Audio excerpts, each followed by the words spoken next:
Bom dia, meus amados irmãos, que a graça e a paz que vem da parte do nosso Deus, da parte do nosso Senhor e Salvador Jesus Cristo, esteja em cada um de nós, cresça e superabunde em nossas vidas de maneira semelhante à sua graça, que encontrando o pecado de forma abundante no mundo, superabundou, trazendo salvação a todos os povos.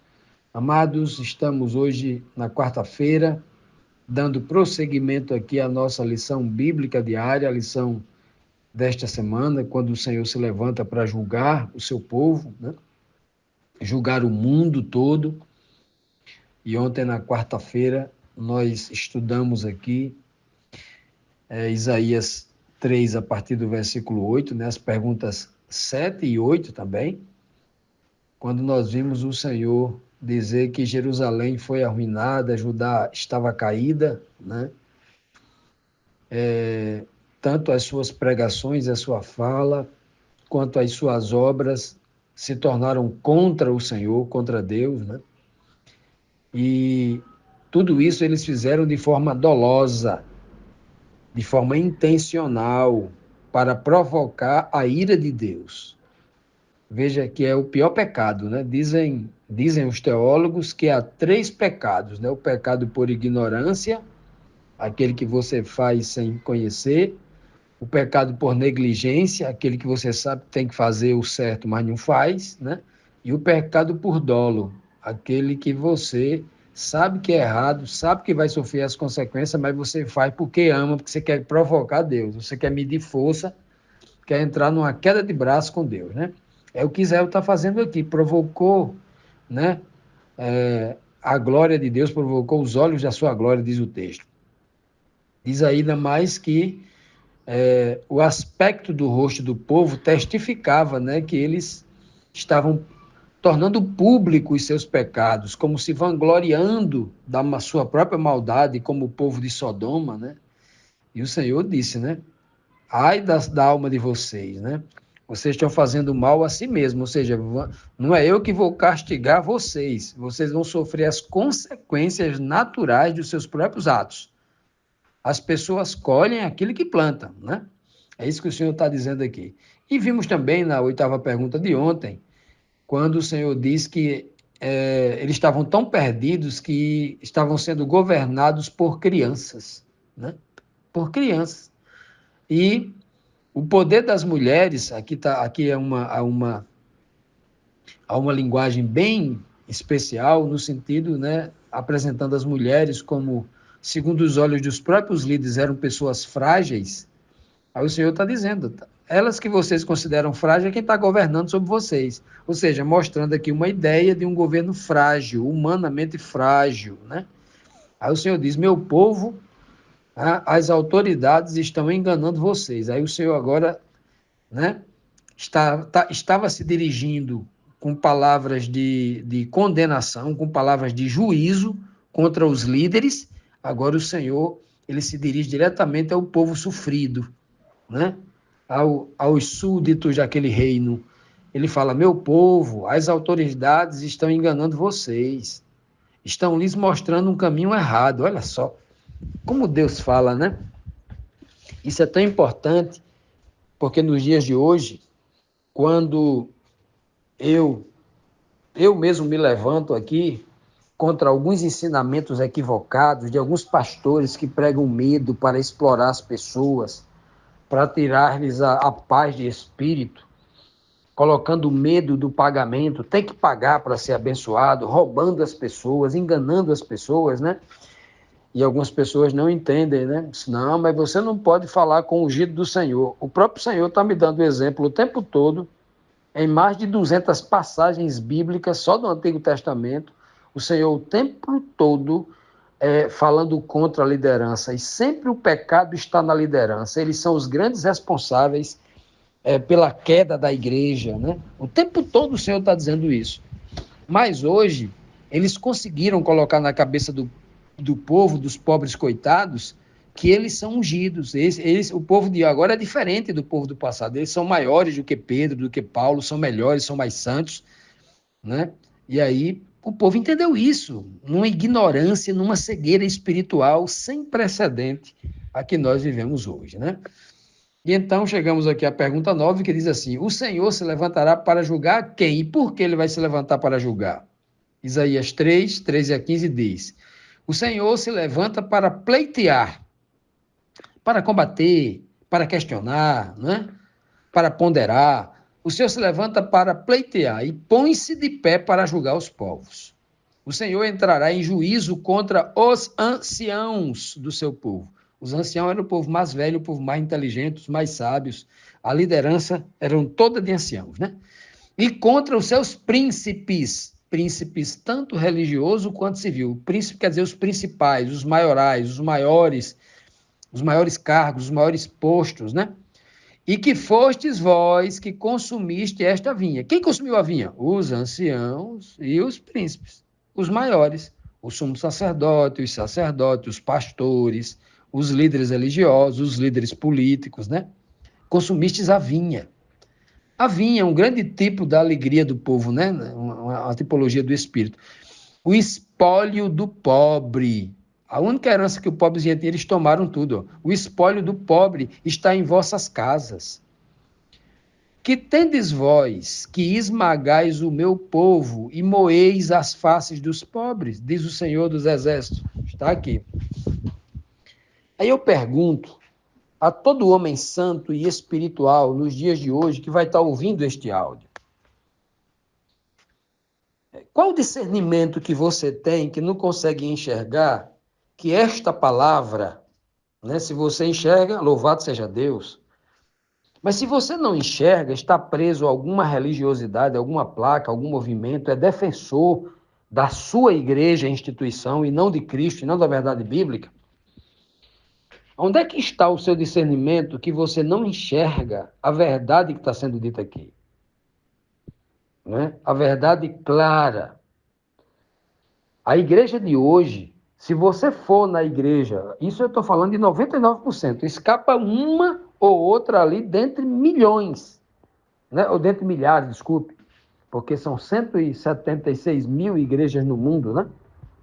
Então, entre milhares, não é entre milhões, não tem milhões de igrejas. Entre milhares, escapa uma ou duas igrejas aí, e pessoas, homens também. Deus tem os seus servos em tudo que é placa de igreja, em tudo que é movimento, ele tem o seu servo fiel lá. A maioria não é, porque a maioria está errada.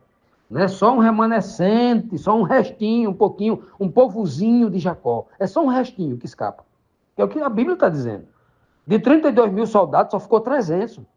E a Bíblia vai, de uma multidão inteira, só entrou 8 na arca. E o tempo todo o Senhor está mostrando, tempo após tempo, como é que funciona. De todo o povo judeu, ele só tirou 12. E daí por diante, e mesmo assim, um ainda pulou fora, né? Que foi o Judas Iscariote. Imagine só, meus amados.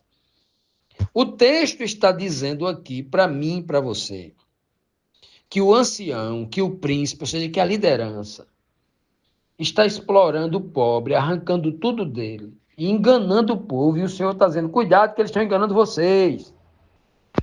E 99% das igrejas já não pregam mais a Bíblia. Pregam distorcido. A Bíblia diz, é branco. Ele fala assim, não, não é branco não, é claro. É branco, não é branco neve, é branco gelo, porque eu quero fazer do meu jeito. Não é do jeito que ele está dizendo, é do jeito que está escrito.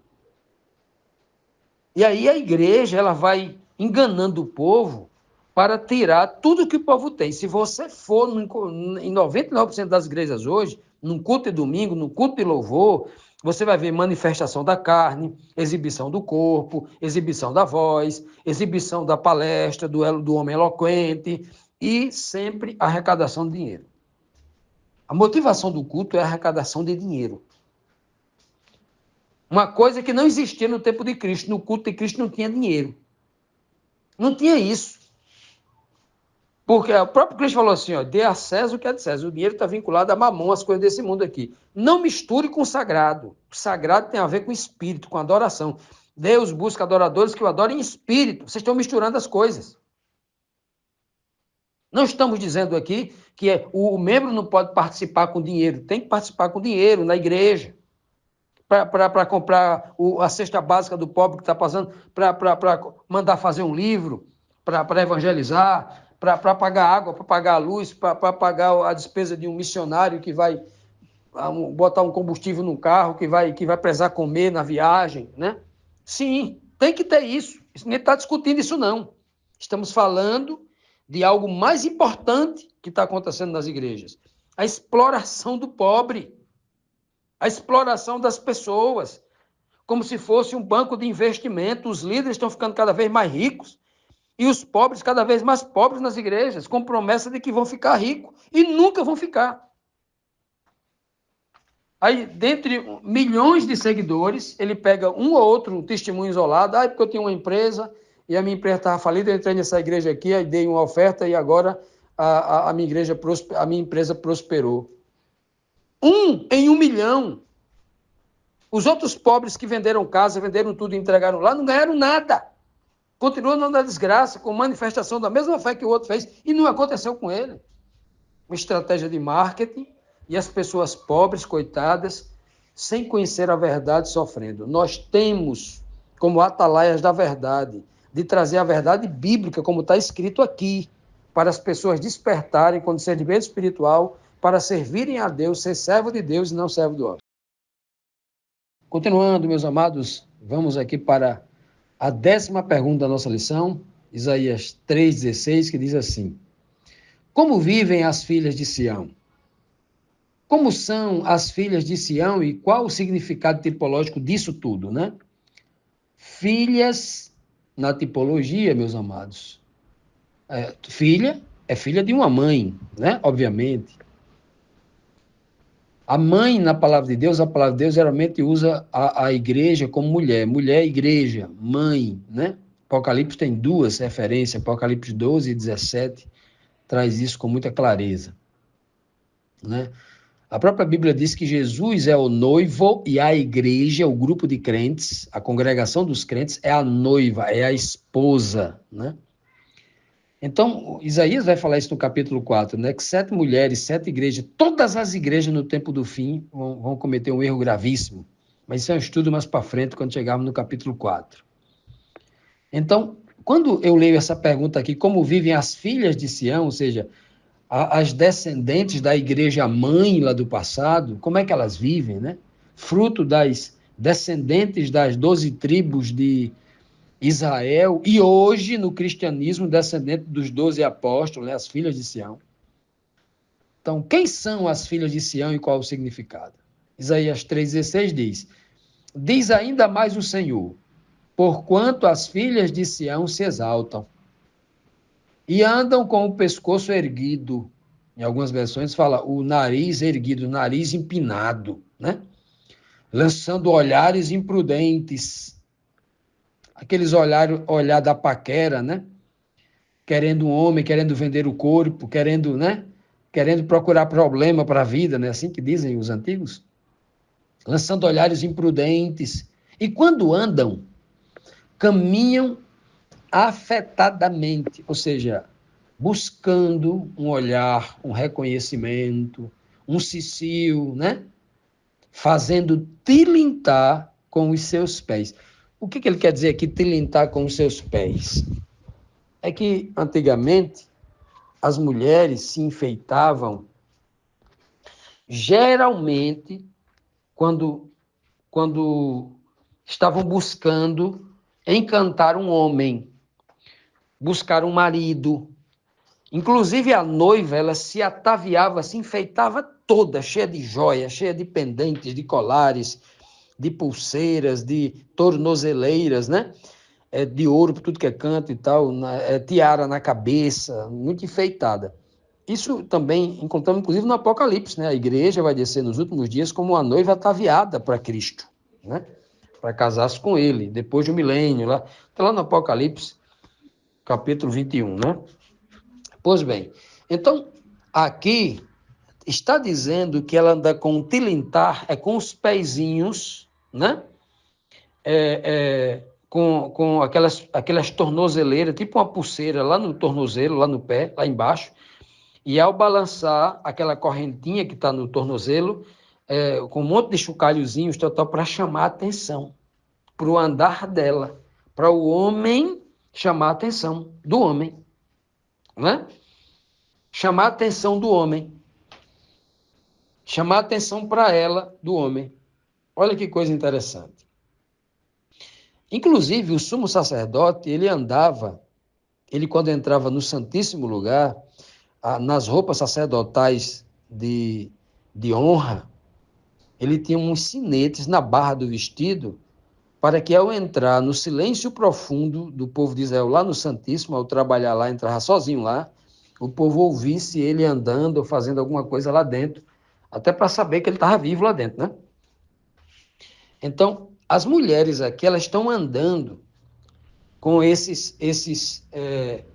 com essas tornozeleiras, né? Usavam também pulseiras, mas aqui é tornozeleiras, né? Tilintando com os pés, né? Que tá lá nos pés, lá no tornozelo. Tilintando, tilintando, fazendo barulhinho como uns sininhos que é para chamar a atenção do homem. Olha só. O Senhor está dizendo o que com isso? Ele está dizendo para nós assim, olha, o meu povo abandonou a minha palavra, que deveria ser como uma noiva fiel a mim. O meu povo agora está namorando as nações vizinhas, que têm outros deuses, que são os filhos de Satanás, está lá nas nações vizinhas, divindades pagãs. Eles estão, uma noiva prometida para mim, estão me traindo com outro. E aí estão querendo vender o corpo para eles, quando deveria o coração ser meu, e aí estão olhando para o outro lado. O povo, as filhas de Sião. Por que as filhas? Porque os anciãos e os príncipes não cuidaram, não educaram, foram eles que fizeram os pactos com as nações vizinhas, pactos militares, pactos econômicos, né? Militar no sentido de pedir proteção, de fazer pacto com o rei que tem um exército maior em número, né? Como se a quantidade de soldados fosse força. Deus era quem defendia o povo de Israel. Mas eles faziam. Muitas vezes os reis de Israel fizeram pacto com o faraó, fizeram pacto com o rei da Síria, fizeram pacto com o rei da Cisjordânia, o rei da Palestina, dos filisteus, né? Muitas vezes, comprando proteção, e a proteção vinha de Deus. E quando eles faziam isso, o Senhor, vocês querem a proteção do homem? O homem ia lá e castigava ele depois. E fazia deles escravo deles. Olha só, meus amados. Então é assim que eles fizeram. Diz aqui que eles primeiro que eles se exaltavam. O que é se exaltar? Agora Deus nos deu muito ouro, muita prata, muita saúde, muita terra, muita prosperidade, muita colheita. Somos um povo rico, não precisamos mais de Deus. Vamos levantar o queixo aqui. Não é assim que muitos crentes fazem? Chega na igreja arrasado, é o que eles fazem. Por isso que a igreja exploram eles. Chega na igreja arrasado, aí o pastor manda trazer um dinheiro, aí ele, pela fé, conserta a vida lá, para de fazer as bobagens, começa a trabalhar bastante e começa a crescer de novo. Aí a empresa prospera, prospera financeiramente. Aí, tá, né? Aí, quando eles ganham muito dinheiro de novo, a empresa fica ter sucesso, aí eles abandonam a fé. Até porque abandonam a igreja, na verdade, porque nunca tiveram fé. Abandonam a igreja. Foram lá para a igreja e foram estimulados a ganhar dinheiro. Dá dinheiro para ganhar dinheiro, como se a igreja fosse um banco de investimento. Você paga lá, Deus, né? Como se Deus fosse um mercenário, um banco mercenário ou um agiota, que você empresta para ele 1.000 e aí ele vai te dar 1 milhão para você trazer cada vez mais dinheiro para a igreja. É isso que a igreja está fazendo aí. E as filhas de Sião estão sendo cúmplices fazendo isso, né? Andando com a cabeça orgulhosa, levantada, né? O pescoço erguido, o nariz empinado, lançando olhares imprudentes, né? Lançando olhares imprudentes. Qual é o olhar imprudente? Eita, eu quero aquela limusine que aquele irmão tem. Se ele tem, eu também posso. Aquele irmão ali deu 10 mil de oferta. Olha, se eu der 15, eu vou ter um negócio melhor do que o dele. Olha o olhar cobiçoso. Essas igrejas estão cheias dessa maledicência, dessa falsa doutrina, desse espírito de Satanás, está enganando o povo. E o povo não tem se dado conta disso, porque esse próprio povo que diz que é crente não passa de servos de Mamon. Estão aqui em busca de dinheiro, de prosperidade material, de saúde, não é? de festa, de dança, de alegria. É só atender a sua carne. Eles não querem entender o que Deus quer dar para eles. Né? Então, meus amados, essa é uma mensagem de exortação profunda para homens e mulheres espirituais. Quem tem ouvidos para ouvir, ouvidos espirituais, que ouça.